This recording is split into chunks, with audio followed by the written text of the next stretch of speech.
Microfone, a não ser o que vai ali para a filmagem do Carlos Alberto.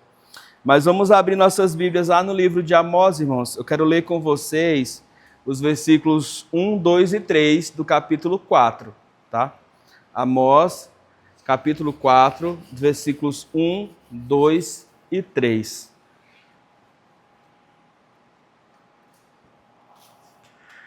Nós estamos, só para relembrar, estudando o livro de Amós por inteiro, nessa série cujo título principal é A Justiça de Deus. Amós ele vem apresentar esse Deus que é justo, esse Deus que julgará as nações. Esse Deus, eu não vou aguentar ficar pregando, a Helena me olhando, vem aqui, olha, chega a estar me encarando, irmã Ana Maria. Então esse Deus que vai julgar as nações vizinhas, mas também vai julgar o seu povo. E no caso de Amós, a nação de Israel, que é para quem ele está profetizando, com quem ele está falando diretamente.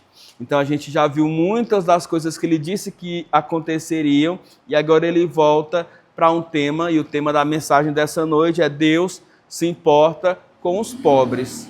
Deus se importa com os pobres. A gente vai ver por que Deus se importa com os pobres nesses versículos aqui, tá? Amós, capítulo 4, verso 1, 2 e 3, eu vou ler na íntegra os 3 versículos, diz assim, ó.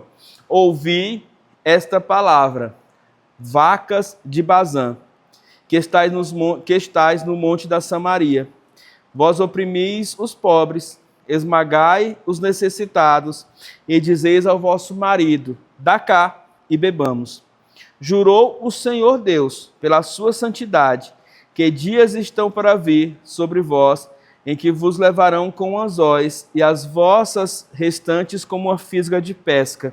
Saireis cada uma em frente de si pelas brechas, e vos lançarei para o Hermon. Assim diz o Senhor. Amém? Nós estamos diante de um texto, e tem sido assim durante todo esse estudo do livro de Amós, bem desafiador, tá? Bem desafiador. Se Amós fosse um pregador dos dias atuais, a gente teria que aplicar um termo também dos dias atuais para ele. Amós, depois dessa mensagem, ele seria cancelado. Porque imagina só um pregador que está falando para uma audiência e ele chama as mulheres presentes nessa audiência de vacas. Né? De vacas. Então ele seria cancelado, ele teria virado trend topic lá no Twitter, ou seja, dos assuntos mais falados no Brasil. Tinham se levantado inúmeros representantes da OAB para cancelar o discurso, as pregações de Amós. Ele teria facilmente caído aí naquilo que a gente chama de cultura do cancelamento. Pode colocar bem aqui na janela, eu agradeço. Tá? Então, nesse sentido, nós precisamos compreender exatamente o que ele queria dizer, não só com essa expressão, mas ao longo desses 3 versículos. Mas se tem uma coisa que vocês precisam guardar desse sermão é que Deus se importa com os pobres. Porque ele diz o que diz justamente porque ele percebe isso. Porque ele percebe isso. E o próprio Senhor permite com que ele fale naquilo que o Senhor diz, ou seja, naquilo que o Senhor demonstra. E o Senhor ele faz um juramento. O Senhor, em determinado momento nesse texto, ele vai dizer assim, eu juro que eu vou fazer isso com vocês. Sabe? Então, é o Senhor trazendo o seu próprio nome à tona, à arena, para provar que ele faria aquilo. Algumas vezes o Senhor já fez juramento. Por exemplo, em Êxodo, capítulo de número 13, versículo 11, o Senhor jurou que introduziria os israelitas na terra de Canaã. Aí eu pergunto, o Senhor cumpriu ou não cumpriu esse juramento? Cumpriu. Eles realmente entraram na terra dos cananeus. Em Deuteronômio 4, os versículos 30 e 31, o Senhor jurou que quando os seus filhos israelitas clamassem, angustiados, sofrendo, ele responderia. E por inúmeras vezes ele faz isso, ele cumpre também esse juramento. Então aqui o Senhor está jurando que vai corrigir esse povo, corrigir essas mulheres e fazê-las, vamos dizer assim, sofrer, não de volta, mas com mão pesada do Senhor, aquilo que elas estavam fazendo diante dos oprimidos, diante dos necessitados, diante daqueles que estavam ali sofrendo, precisando de cuidado e não foram cuidados. Então tem 3 lições aqui dentro do texto que a gente precisa aprender. A primeira delas é que o Senhor se indignou com a opressão dos pobres. O Senhor se indignou com a opressão dos pobres. A segunda delas é que o Senhor se indignou com a frivolidade dos ricos. E a terceira delas é que o Senhor jurou punir os transgressores com cativeiro e desterro. Então vamos lá. O Senhor se indignou com a opressão dos pobres. Volte para o texto, por favor, e veja o comecinho do versículo 1.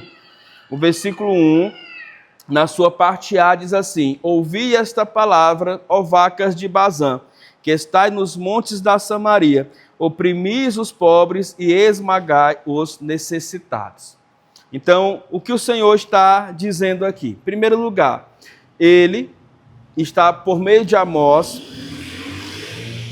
falando diretamente a uma classe específica de pessoas, os nobres de Israel. E dos nobres de Israel, ele está autorizando o seu profeta a falar especificamente às mulheres. Ele diz: olha, vacas de Bazã, vocês estão oprimindo o povo. O que é Bazã e o que significa chamar alguém de vaca de Bazã? Bazã era uma região da Transjordânia, que ficava dentro do território de Canaã, e que era limite dentro do território do povo de Deus, que era conhecida por pastagem fértil, por bons fluidos d'água, ou seja, uma região super favorável para a criação de gado. Muito superior, por exemplo, aos desertos de Jerusalém, aos desertos da Galileia, aos desertos da Palestina. Então, era uma região onde o gado que vinha de lá era um gado cevado, gordo, era um gado diferente, era um gado bem cuidado. É como hoje essas fazendas que trabalham com gado que é modificado geneticamente e que então é alimentado com ração e são, portanto, animais de grande porte, animais que valem aí milhares, milhões, por que não dizer, de reais ou mesmo de dólares quando vão para aqueles leilões lá do canal rural, do canal do boi e assim por diante. Então, vaca de Bazã era alguém que era bem cuidado, era alguém que era de porte elevado e era alguém que era muito bem alimentado. Percebam que quando a gente entende por esse lado, a gente vê que o profeta não chama as mulheres de vacas de Bazã como se estivesse ofendendo. Mas o que ele está sendo aqui na própria linguagem profética é muito irônico. Muito irônico. Porque depois de chamá-las de vacas de Bazã, ele diz que o Senhor as destruiria. E para que um fazendeiro alimenta bem um gado? Para no final abatê-lo. Para no final abatê-lo. Ou seja, obter lucro, obter, vamos dizer assim, recurso com aquele gado no qual ele investiu. Então, de alguma maneira, o profeta está dizendo isso: olha, vocês estão aí vivendo do bom e do melhor, vocês estão aproveitando a vida, vocês estão vivendo bem, estão engordando, estão com a pele limpa, estão saudáveis, estão usufruindo de tudo que podem usufruir à custa da opressão dos pobres, mas não sabendo vocês que o Senhor está permitindo que vocês façam isso, porque o Senhor fará com que outras nações venham aqui e destruam os palácios, as casas e, consequentemente, a vida de vocês. Então, o que o profeta também quis foi alertá-la, dizer: olha, vocês estão como as vacas que estão engordando para serem abatidas, ou seja, vocês estão passando por um tempo de bonança, debaixo do pecado de vocês por oprimir os pobres, mas não sabem vocês que lá no fim vocês é que sofrerão os castigos, ou castigos piores do que aqueles que vocês estão infringindo aos demais. Então é preciso ter essa compreensão de que ele está usando aqui uma metáfora irônica para poder dizer isso. Olha as palavras que ele usa. Vocês, vacas de Bazã, estão oprimindo os pobres, esmagando os necessitados. Irmãos, a gente está falando de pessoas da mesma nacionalidade, de pessoas que nasceram e cresceram debaixo das mesmas promessas de Deus, porém que eram oprimidas umas pelas outras.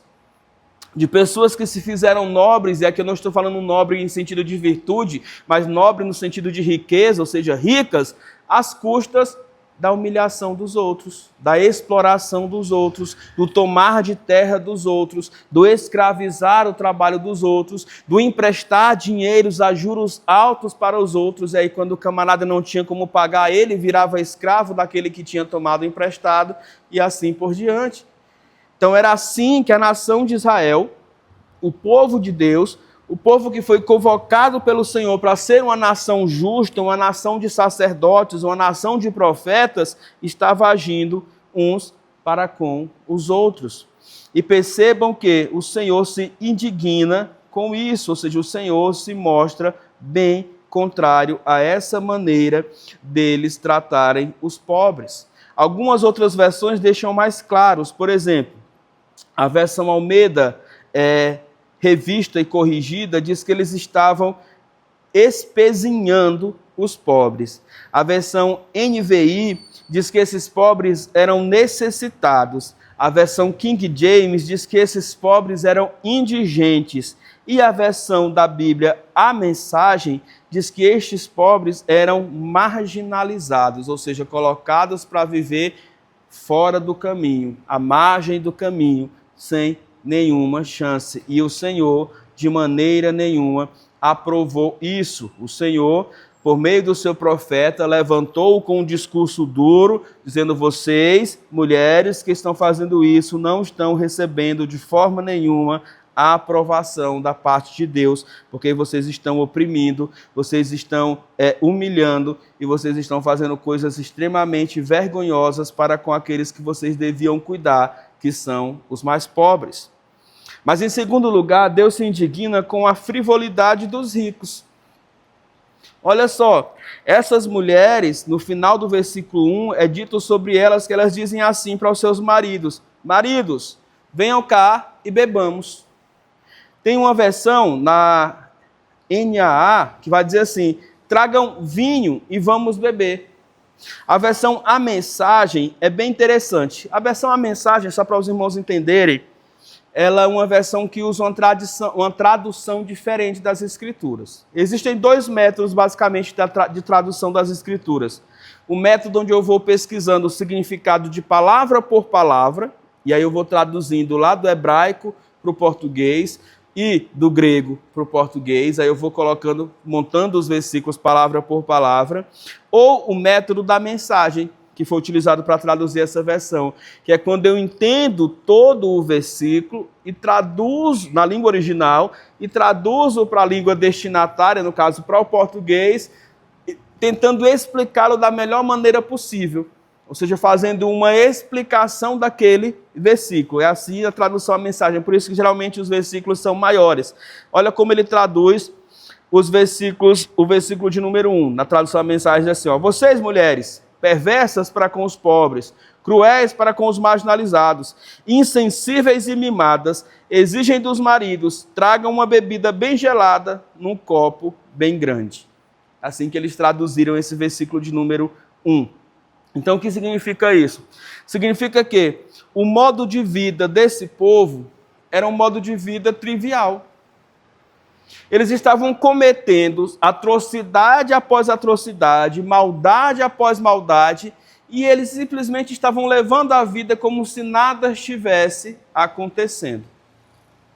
Como se nada estivesse acontecendo. Eles não demonstravam perdão, eles não demonstravam arrependimento, eles não demonstravam compreensão de que estavam vivendo debaixo de pecado, eles não demonstravam nenhum tipo de conduta que pudesse comprovar ou colocar que eles quisessem mudar ali em relação às suas atitudes. Nenhuma.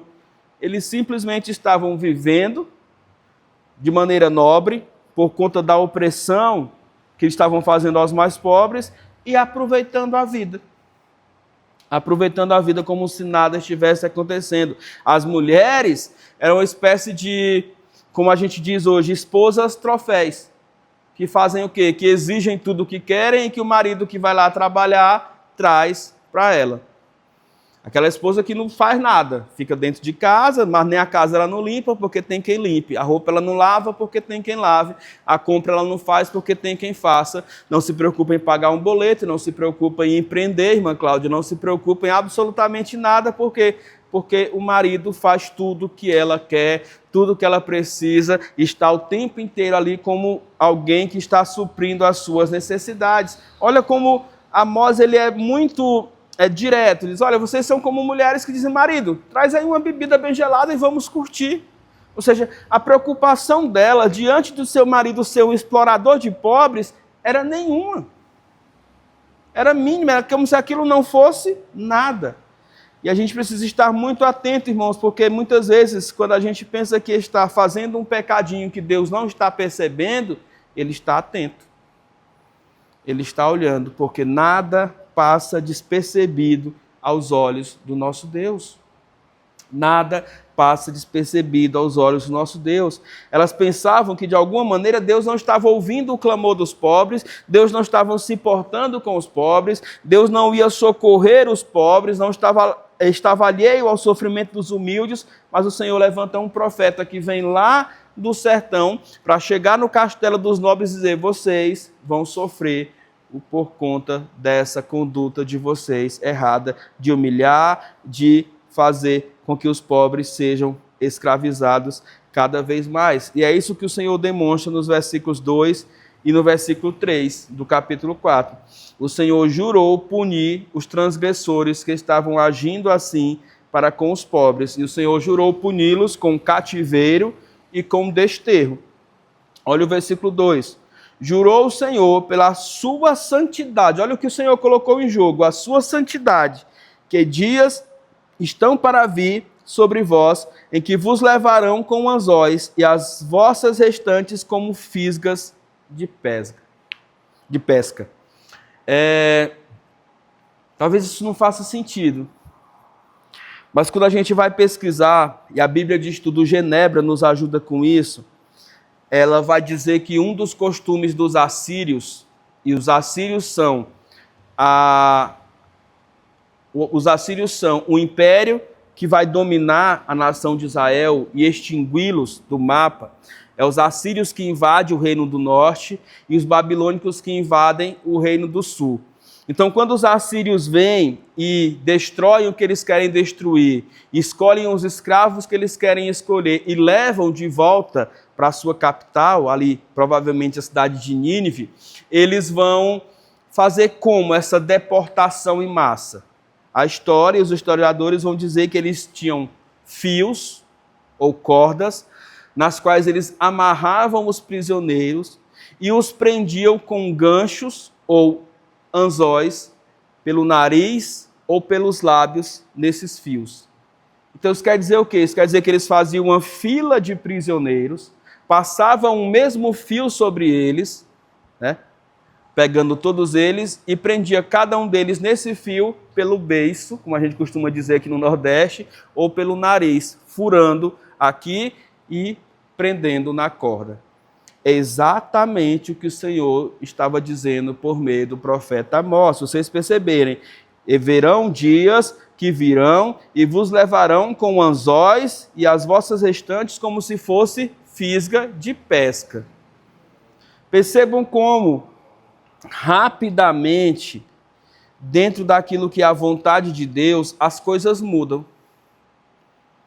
Sabe, os opressores recebem o castigo. Os pecadores caem, se perdem e são pelo Senhor julgados. E o Senhor não fez com que os pobres se sobressaíssem, não, o Senhor chamou uma nação lá de fora, que veio, dominou sobre eles e os levou como prisioneiros e escravos. Então, aqueles que escravizavam se tornaram escravos, aqueles que eram livres se tornaram presos, e aqueles que humilhavam se tornaram humilhados porque saíram caminhando e marchando para uma terra que eles não conheciam como prisioneiros, amarrados pela boca, amarrados pelo nariz, porque foi exatamente assim que o Senhor disse que haveria de acontecer. E aí foram homens, foram mulheres, foram inúmeras pessoas desse jeito.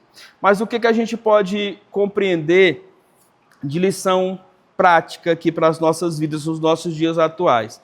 Em primeiro lugar, a gente pode afirmar que Deus é contra todo e qualquer tipo de opressão. Deus é contra toda e qualquer maneira de opressão.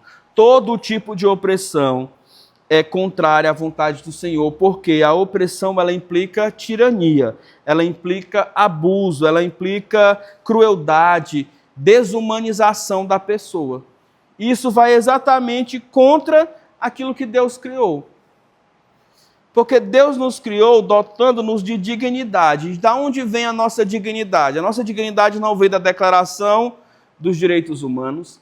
A nossa dignidade não vem da Constituição Brasileira de 1988. A nossa dignidade não vem dos princípios de igualdade, liberdade e fraternidade da lição francesa. A nossa dignidade vem do fato de termos sido criados à imagem e semelhança do próprio Deus.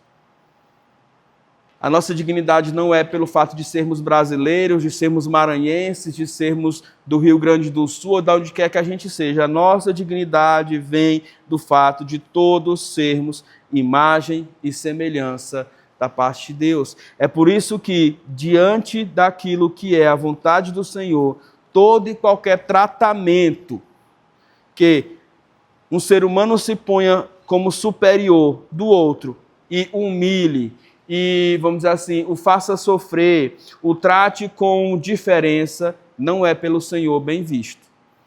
Sabe, a gente precisa ter essa compreensão muito bem elevada, essa compreensão muito bem feita. Nós não podemos agir assim.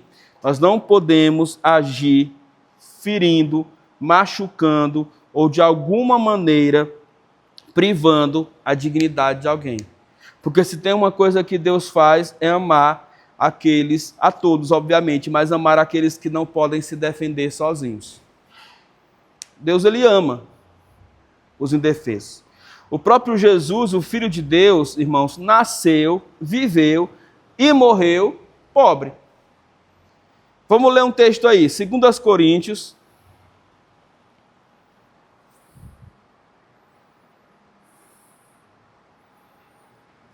capítulo de número 8.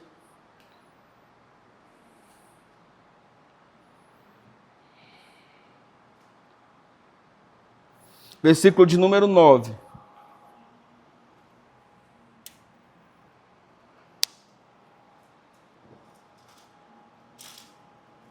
Segunda Coríntios, capítulo de número 8, versículo de número 9.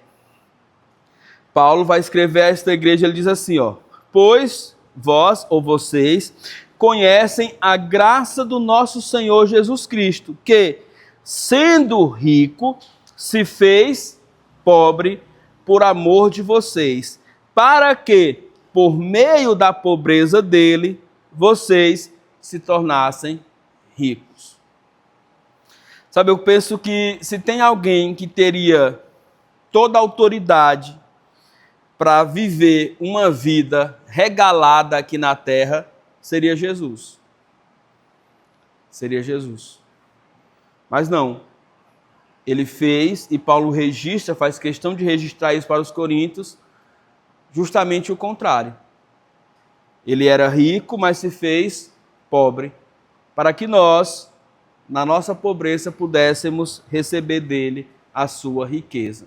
Ah, pastor, e que riqueza é essa que Cristo tem para nos dar? Vida eterna, salvação, perdão, graça, misericórdia, cuidado, sermos chamados de filhos pelo Deus Pai, ou seja, sermos adotados à família de Deus. Paulo vai resumir tudo isso quando ele escreve Efésios, capítulo de número 1, e lá ele vai falar sobre a herança que Deus tem para nós na região celeste. São todas essas coisas, adoção, salvação, eleição, o fato de Deus nos chamar de filhos e assim por diante. Então, isso são coisas que o dinheiro não compra. Aí eu lembro daquela famosa propaganda que fica na nossa mente, né? Para todas as outras existe o cartão de crédito lá, né? O Mastercard. Mas adoção, salvação, perdão, a graça divina, a misericórdia, o favor de Deus, ser chamado filho de Deus, nada disso é comprável, é vendável ou está à disposição nas prateleiras ou em qualquer site da internet. Não está. É somente por meio da fé e da fé no Senhor Jesus Cristo. Então é por isso que Deus ele tem esse cuidado para com os menos favorecidos, porque o seu filho, Jesus, quando aqui viveu, foi um dos tais. Jesus não tinha uma maternidade para nascer, Jesus não tinha uma casa para levar os seus discípulos e montar um PGM, Jesus não tinha um lugar onde reclinar a cabeça, Jesus não tinha um plano funerário para que quando ele sabia que ia morrer desde o começo. Mais do que nós temos certeza da morte, Jesus tinha a certeza da sua morte. Mas ele não tinha um plano funerário para dizer assim, não, quando eu morrer vocês vão pegar, vocês vão me colocar lá no caixão tal e me levar para sepultar em tal buraco na pedra lá que eu já separei. Não, Lázaro tinha um lugar para ser sepultado, amigo de Jesus, mas Jesus não tinha. É José de Arimateia, como vai dizer o final dos evangelhos, quem vai lá, pede o corpo de Jesus às autoridades romanas e leva para o seu túmulo, depois de embalsamar, junto com a ajuda, segundo alguns dizem, do próprio Nicodemos, ali, e ambos levam para ser sepultado. Alguns vão dizer que ele não tinha justamente porque ele sabia que não precisaria de um túmulo por muito tempo, né? Só mesmo por 3 dias, porque logo ele ressuscitaria. Mas o fato é que ele não tinha nada disso, nada do que a gente considera ter, nada pelo qual a gente anda gastando a nossa vida, nada pelo qual a gente anda suando, perdendo a saúde muitas vezes para ter. Jesus ele não corria atrás dessas coisas. Por diversas vezes ele diz, olha, o meu reino não é daqui, eu não me preocupo com essas coisas. Quando ele chega em Jerusalém e era tempo da cobrança de impostos, ele não tem nada, ele vai dizer para o Pedro, Pedro, vai pescar, e quando tu pegar um peixe lá, tu abre a boca dele que vai ter algumas moedas e tu paga o imposto por mim, por ti e por quem mais precisar. Então ele não se preocupava com tais coisas. Então, gente, a gente não pode de maneira nenhuma crescer na vida oprimindo gente, crescer na vida humilhando gente, crescer na vida tratando os pobres com desprezo, crescer na vida tratando os menos favorecidos de qualquer jeito. Porque o favor do Senhor não vai nos acompanhar. A gente pode até ser próspero, com certeza vai, porque quando você não paga um salário direito, você vai ter mais dinheiro para botar no bolso. Quando você sonega o imposto, você vai ter mais dinheiro para botar no bolso. Quando você, de alguma maneira, não trata alguém como deveria, você vai se sentir superior a ela. Mas não é essa, ou não é esse o ensinamento que Deus tem para nós. E se Deus se importa com os pobres, nós também precisamos nos importar. Porque se somos filhos de Deus, precisamos nos importar com o que nosso Pai se importa, com o que nosso Pai considera importante. E por último, a gente precisa ver se o modo de vida nosso não tem sido um modo de vida trivial. Porque o modo de vida daquelas mulheres e dos maridos daquelas mulheres era um modo de vida trivial. E Deus, que por meio do seu profeta, criticou. Eles estavam vivendo errado, eles estavam vivendo em pecado, mas eles estavam preocupados se a bebida estava gelada ou não, para eles aproveitarem. Ou será que realmente quando a gente chega em casa, quando a gente termina as nossas lidas, a gente tem preocupações sérias, honestas, a gente se preocupa com o próximo, a gente se preocupa em interceder pela igreja do Senhor, pelo povo de Deus, pelo avanço das coisas que Deus quer que avance? As nossas preocupações são as nossas próprias vidas, os nossos próprios reinos, as próprias necessidades que cada um de nós tem. Que são necessidades, mas que são supridas por Deus. Todos os dias, nunca deixaram de ser, sempre serão, mas elas não precisam ser a nossa preocupação primária. Afinal de contas, a palavra diz, buscai em primeiro lugar o quê? O reino de Deus e a sua justiça. Então, o reino e as coisas do reino e andar e viver de um modo justo. E aí, consequentemente, todas as coisas, Jesus estava falando ali do comer, do beber e do vestir, serão vos acrescentadas. Ou seja, nada faltará, o próprio Senhor Jesus fará vir sobre nós Nós não precisamos nos desesperar, nós não precisamos correr atrás dessas coisas como se elas fossem as principais. Esse povo vivia em função de oprimir os demais. Oprimiram, até um dia que o Senhor se cansou e permitiu que a Síria viesse contra eles, os vencesse, e então de oprimidos, de pessoas que oprimiam, eles passaram para pessoas que foram oprimidas. E é muito triste essa realidade, porque talvez a gente busque um estilo de vida aqui extremamente confortável. Um estilo de vida aqui que seja muito bom. Mas por conta disso, cada vez mais a gente se afasta do Senhor, do estilo de vida que vale a pena, ou do estilo de vida que nos conduz para aquela vida eterna que Deus tem para nós. Que a gente possa compreender essas verdades e que a gente possa abrir os olhos, abrir o nosso coração, abrir a nossa mente, para que a palavra de Amós, que é dura, como eu disse, seria nos dias de hoje cancelada, possa de fato fazer efeito, porque no coração dos seus ouvintes, infelizmente, não fez. Eles não se perceberam, eles não se condescenderam com seus pecados, ou seja, no sentido de perceber e arrepender, continuaram pecando e acabaram indo de mal a pior. Que essa não seja a realidade das nossas vidas, o nosso fim e, consequentemente, da nossa igreja. Que sejamos daqueles que ouvem a palavra, recebem a palavra, mas que são pela palavra transformados e mudados para servirem a Deus cada vez mais e melhor. Amém? Vamos ficar de pé e vamos orar.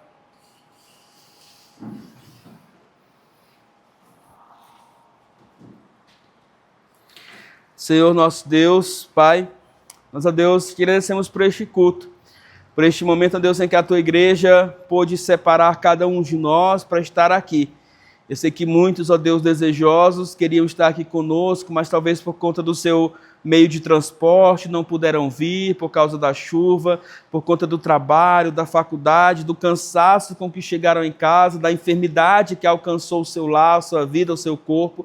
Nós oramos, ó Deus, no Senhor e pedimos para que o Senhor possa retirar, ó Deus, possa repreender, ó Deus, e afastar tudo isso de uma vez por toda da vida dessas pessoas, dessas casas, dessas famílias, dessas mentes, desses corações. Que, ó Deus, nós que estamos ouvindo agora essa mensagem, ó Deus, possamos fazê-la reverberar na nossa vida, para que, ó Deus, sacuda os alicerces e assim possamos ser transformados pelo Senhor. Que todos aqueles que ouvirão via internet, aplicativo, YouTube, ó Deus, também possam receber do Senhor essa visitação do Santo Espírito, essa iluminação vinda da Tua parte, para que sejamos moldados e moldados conforme a Tua vontade. Que o Senhor nos ajude, que o Senhor continue a nos abençoar, ó Deus. Purifica-nos os nossos pecados, faz-nos, ó Deus, santos como santo, santo, santo é o Senhor. Abençoe a Tua igreja, abençoe o Teu povo, nos leva em paz e segurança para os nossos lares. É a nossa oração no nome de Jesus. Amém. Amém. Vamos nos assentar, vamos orar silenciosamente, também nos despedirmos em paz uns dos outros.